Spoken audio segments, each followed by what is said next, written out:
Hello, everyone. Let me get to where I need to be. Clean my glasses a little bit. So we are recording chapter 30. We are almost there, almost to the end. I just took a shower. It's a very important step. So at the end of chapter 29, there was, of course, a major confrontation between some of our main characters and Jake. Jake is a nasty piece of work. Classic psychopathic tendencies, right? He's a control freak. He's a narcissist. And did he really need Addie to cheat on him to trigger these traits, I guess I would say? Probably not. He's probably going to end up doing something destructive eventually because he definitely has some issues, doesn't he?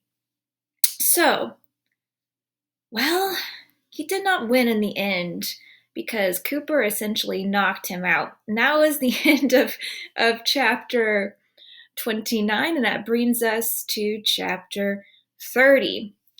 Starting with Nate, and Nate's still in juvie, as you remember. So hopefully that will change. I know Nate's your favorite character. Every character, I always hear about Nate. Nate, Friday, November 9th, 3:40 p.m. I know something's different by now, by how the guard looks at me when he calls my name. Not as much like a piece of dirt he wants to grind under his shoe, as usual. Bring your things, he says. I don't have much, but I take my time shoving everything into a plastic bag before I follow him down the long gray corridor to the warden's office. Eli hovers in the doorway with his hands in his pockets, giving me that intense stare of his times 100. Welcome to the rest of your life, Nate. When I don't react, he adds, you're free. You're out. This whole thing was a hoax. It's been blown wide open. So get out of that jumpsuit and into civilian clothes, and let's get you the hell out of here. At this point, I'm used to doing what I'm told, so that's all I do. Nothing else registers. Even when Eli shows me news stories about Jake's arrest until he tells me Addie's in the hospital with a concussion and a fractured skull. Good news is, it's a hairline fracture with no underlying brain injury. She'll make a full recovery.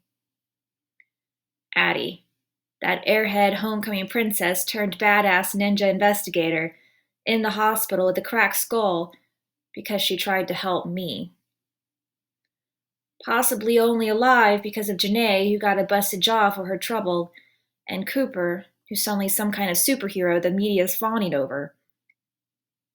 I'd be happy for him if the whole thing didn't make me sick. There's a lot of paperwork when you get out of jail for a crime you didn't commit. Law and Order never shows how many forms you have to fill out before you rejoin the world. The first thing I see when I step blinking into the bright sunshine is a dozen cameras roaring to life. Of course. This whole thing's a never-ending movie, and I've gone from villain to hero in a matter of hours, even though I haven't done a single thing to make a difference since I got here. My mother's outside, which I guess is a pleasant surprise. I'm never not prepared for her to disappear. And Bronwyn, even though I specifically said I didn't want her anywhere near this place. Guess nobody thought I was serious about that. Before I can react, her arms are around me and my face is buried in her green apple hair. Jesus, this girl. For a few seconds I breathe her in and everything's all right. Except it's not.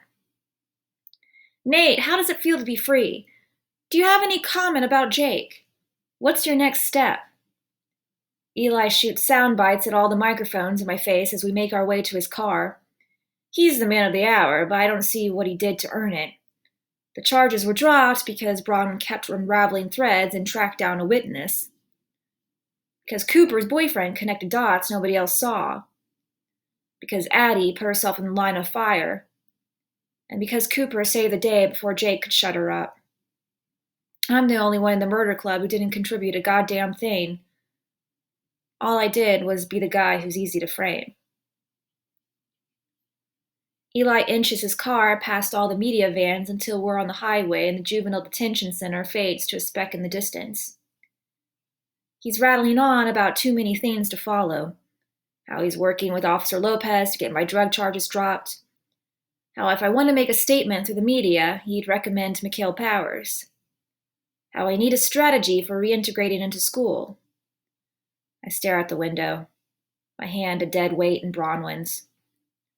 When I finally hear Eli's voice asking if I have any questions, I can tell he's been repeating himself for a while. Does someone feed Stan? I ask. My father sure as shit didn't. I did, Bronwyn says. When I don't respond, she squeezes my hand and adds, Nate, are you all right? She tries to catch my eye, but I can't do it. She wants me to be happy, and I can't do that either. The impossibility of Bronwyn hits me like a punch to the gut. Everything she wants is good and right and logical, and I can't do any of it.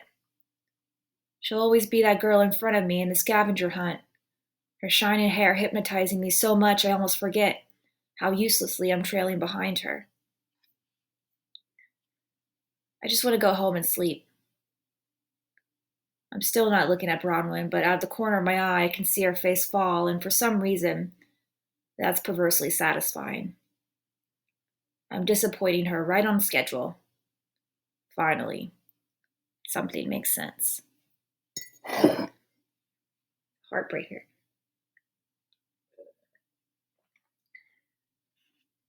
People who think that they don't deserve to be happy, right?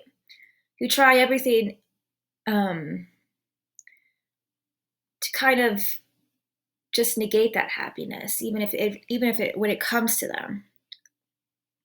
Nate has a little bit of that, just because he doesn't think he deserves it, right? Cooper, Saturday, November 17th, 9:30 a.m. It's pretty surreal to come downstairs for breakfast Saturday morning to my grandmother reading an issue of People with me on the cover. I didn't pose for it.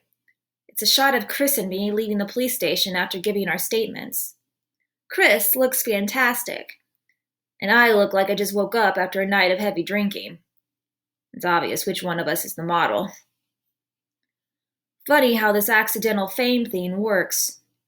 First, people supported me even though I'd been accused of cheating and murder. Then they hated me because of who I turned out to be. Now they love me again because I was in the right place at the right time and managed to flatten Jake with a well-aimed punch. And because of the halo effect of being with Chris, I guess. Eli's giving him full credit for figuring out what really happened, so he's a new breakout star of this whole mess. The fact that he's trying to avoid the media machine only makes them want him more. Lucas sits across from Nani, spooning Cocoa Puffs into his mouth while scrolling through his iPad. Your Facebook fan page has 100,000 likes now, he reports, flicking a strand of hair out of his face like it's an annoying bug. This is good news for Lucas, who took it personally when most of my so-called fans deserted the page after the police outed me. Nani sniffs and flings the magazine across the table. Awful.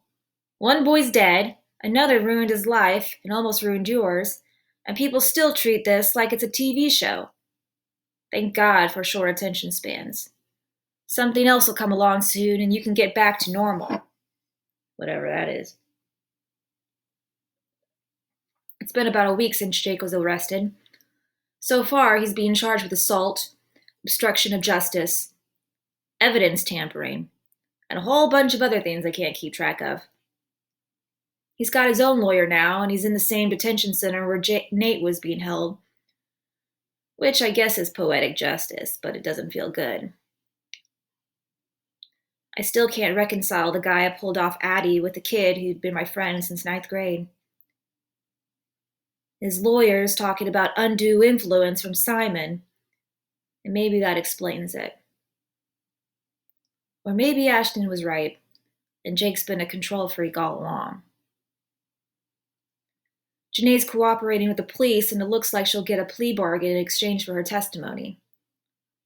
She and Addie are thick as thieves now. I have mixed feelings about Janae and the way she let things get this far. But I'm not as innocent as I thought either. While Addie was zonked out on painkillers in the hospital, she told me everything, including how my stupid panicked slight at junior prom made Simon hate me enough to frame me for murder. Have to figure out a way to live with that. And it won't be by not forgiving other people's mistakes.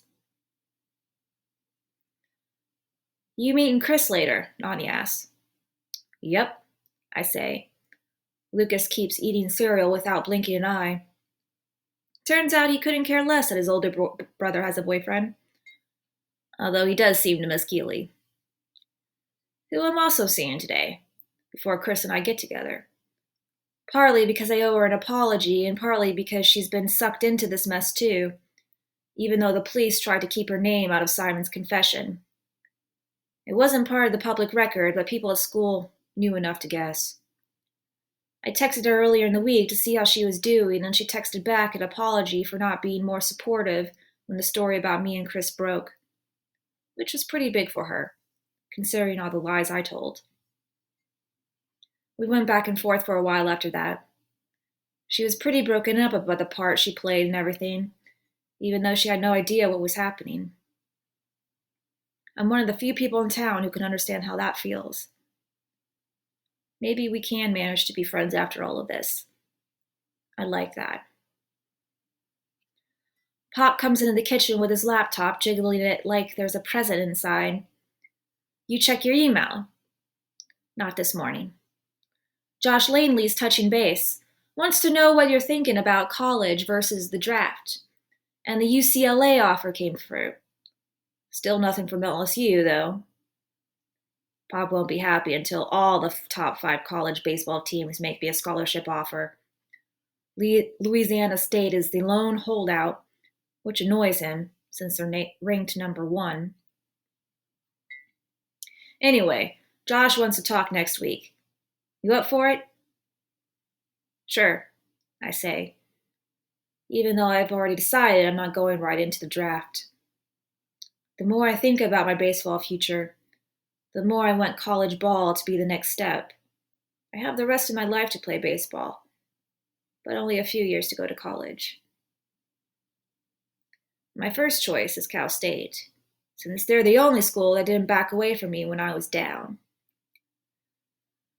But it'll make Pop happy to talk with Josh Langley. We've gotten back on the tentative father-son footing since the good baseball news started pouring in. He still doesn't talk to me about Chris and clams up when anyone else mentions him. He doesn't bolt out of the room anymore, though. And he's looking me in the eye again. It's a start. It's a start. How do you feel about that, you guys? I have strong opinions on that one. Addie, Saturday, November 17th, 2:15 p.m. I can't ride my bike because of the skull fracture and my sprained ankle, so Ashton drives me to my follow-up doctor's appointment. Everything's healing the way it should, although I still get instant headaches if I move my head too fast. The emotional stuff will take longer. Half the time I feel like Jake died, and the other half I want to kill him. I can admit now that Ashton and TJ weren't wrong about how things were between Jake and me. He ran everything, and I let him. But I never would have believed he could be capable of what he did in the woods. My heart feels like my skull did right after Jake attacked me, as though it's been split in two with a dull axe. I don't know how to feel about Simon either. Sometimes I get really sad when I think about how he planned to ruin 4 people because he thought we'd taken away from him things that everybody wants. To be successful, to have friends, to be loved, to be seen. But most of the time, I just wish I never met him. Nate visited me in the hospital. I've seen him a few times since I've been out. I'm worried about him. He's not one to open up, but he said enough that I could tell getting arrested made him feel pretty useless. I've been trying to convince him otherwise, but I don't think it's sinking in. I wish he'd listen, because if anyone knows how badly you can screw up your life when you decide you're not good enough, it's me. TJ's texted a few times since I was discharged a couple of days ago. He kept dropping hints about asking me out, so I finally had to tell him it's not happening. There's no way I can hook up with the person who helped me set off this whole chain reaction. It's too bad because there might have been potential if we'd gone about things differently. But I'm starting to realize there are some things you can't undo, no matter how good your intentions are. It's all right, though. I don't agree with my mother that TJ was my last, best hope to avoid premature spinsterhood. She's not the expert she thinks she is on relationships. I'd rather take my cues from Ashton, who's getting a kick out of Eli's sudden infatuation. He tracked her down after things settled with Nate and asked her out. She told him she's not ready to date yet, so he keeps interrupting his insane workload to take her on elaborate, carefully planned not dates. Which, she has to admit, she's enjoying. I'm not sure I can take him seriously, though, she tells me as I hobble to the car on crutches after my checkup. I mean, the hair alone. I like the hair. It has character. Plus, it looks soft, like a cloud. Ashton grins and brushes a stray lock of mine off my forehead.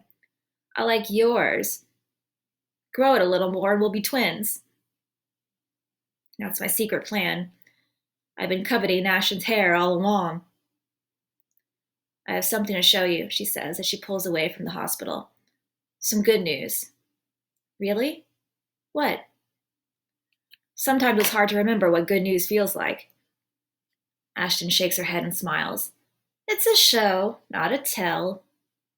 She pulls up in front of a new apartment building, the closest thing Bayview has to a trendy neighborhood. Ashton matches my slow pace as we step into a bright atrium and guides me to a bench in the lobby. Wait here, she says, propping my crutches next to the bench. She disappears around the corner, and when she returns 10 minutes later, she leads me to an elevator and we head for the 3rd floor.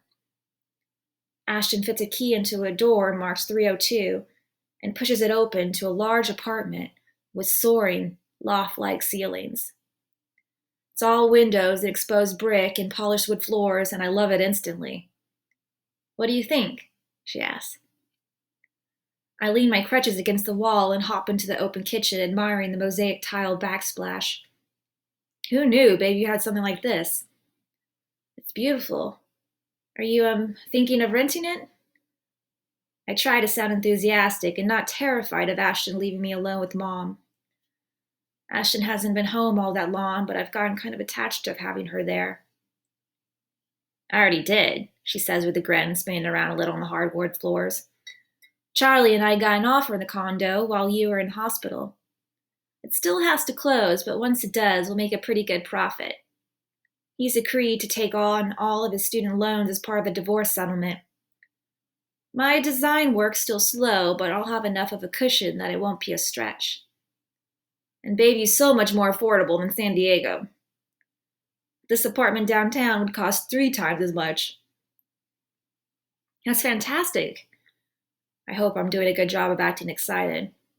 I am excited for her, truly. I'll just miss her. You better have a spare room so I can visit. I do have a spare room, Ashton says. I don't want you to visit, though. I stare at her. I can't have heard her correctly. I thought we'd be getting along great these past couple of months. She laughs at my expression. I want you to live here, silly. You need to get out of that house as much as I do. Mom said it's okay.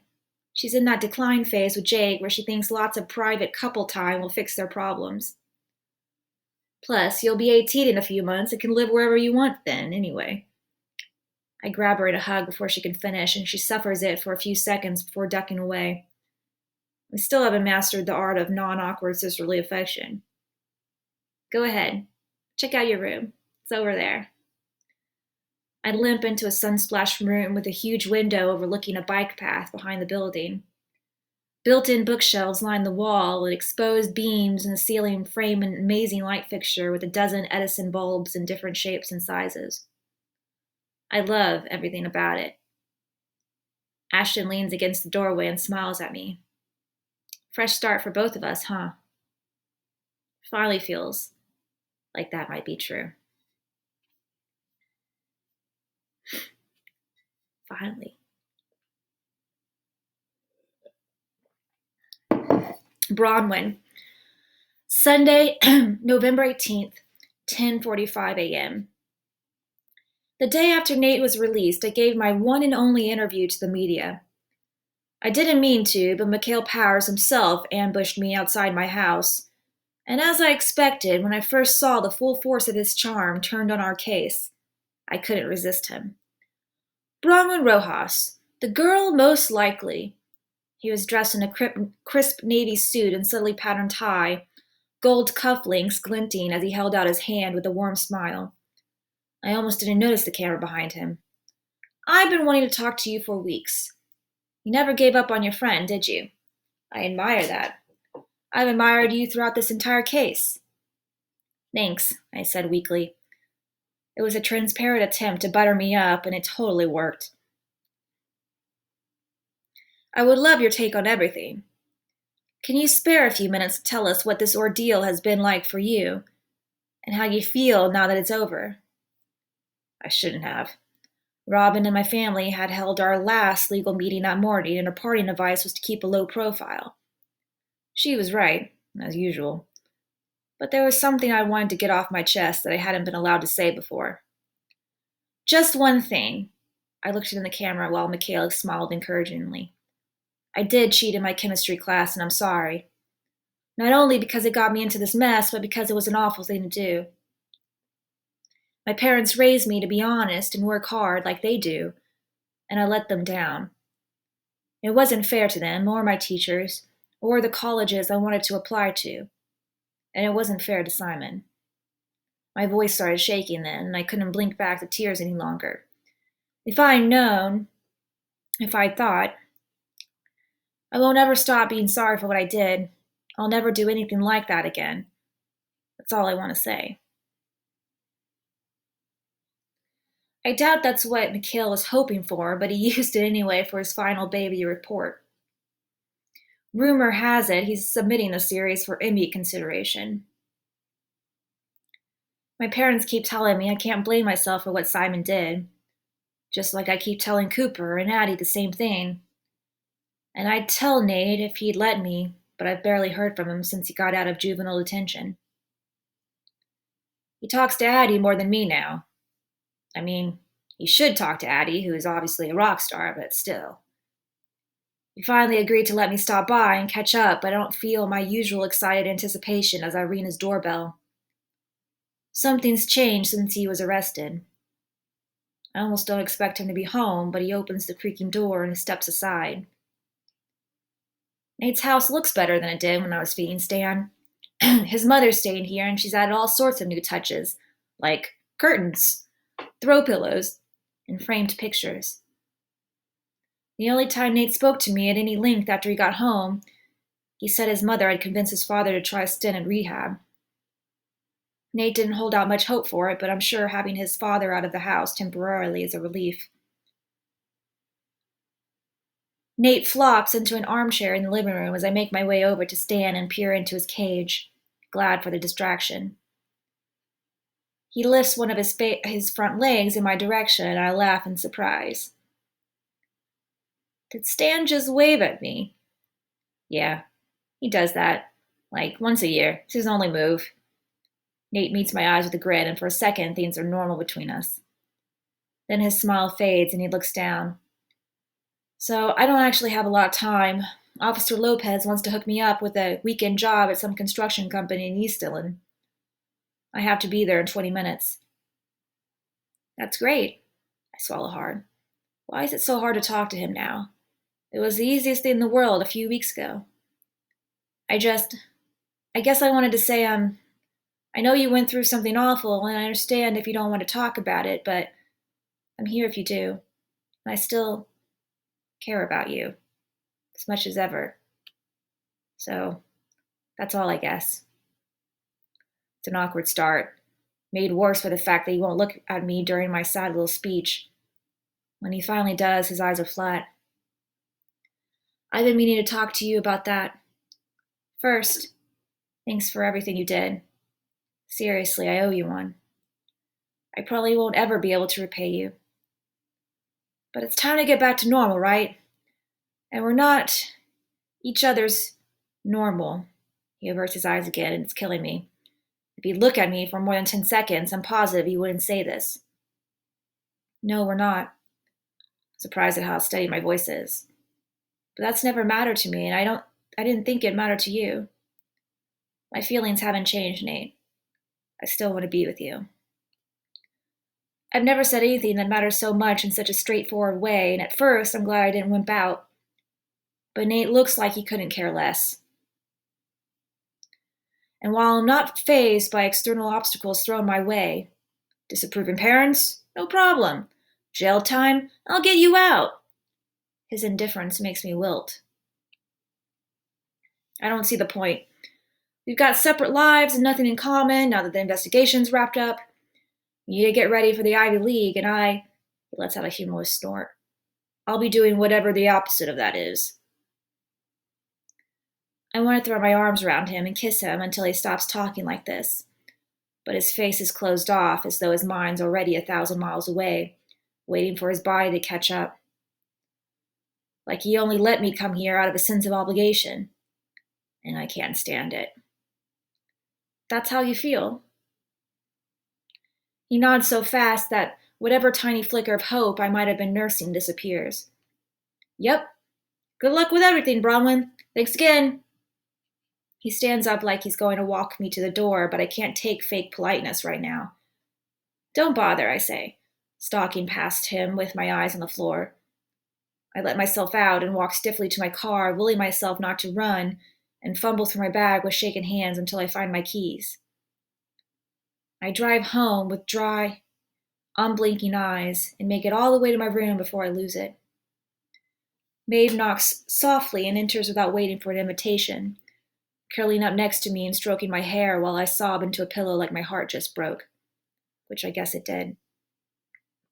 I'm sorry, she says. She knew where I was headed, and I don't need to tell her how it went. He's being a jerk. She doesn't say anything else until I wear myself out and sit up, rubbing my eyes. I'd forgotten how tired full-body crying can make you. Sorry I can't make this better, Maeve says, reaching into her pocket and pulling out her phone. But I have something to show you that might cheer you up. Lots of reaction on Twitter to your statement on Mikhail Powers Investigates. All positive, by the way. Maeve, I don't care about Twitter, I say wearily. I haven't been on there since this whole mess started. Even with my profile set to private, I couldn't deal with the onslaught of opinions. I know, but you should see this. She hands me her phone and points to a post on my timeline from Yale University. To err is human, at Bronwyn Rojas. We look forward to receiving your application. To err is human. Where's that from, you guys? All right, so that brings us to the epilogue. The epilogue. What do you think? 3 months later, what do you think will happen to our characters? Do you think Nate and Bronwyn are done? I feel sometimes you just have to let go of people who, like I said earlier, ultimately do not want to be happy themselves or are not in a place where they think they can be happy. You just gotta let them get there. You just gotta let them get there, because if you fixate on yourself, on your desire to help them, on your desire to fix them, I mean, sometimes it makes it worse, but sometimes it just brings you down as well. So I think Bronwyn's move in retreating in that moment was a good one, because Nate really needs to work on himself for a while, doesn't he? And he, of course, has been through a lot in his own right. So I'm very glad that Addie is now moved out from that toxic relationship with her mother and into an apartment with her sister. That's good news. So I will cover the epilogue soon. I'll record it. Have a great day. I lost my train of thought for a second.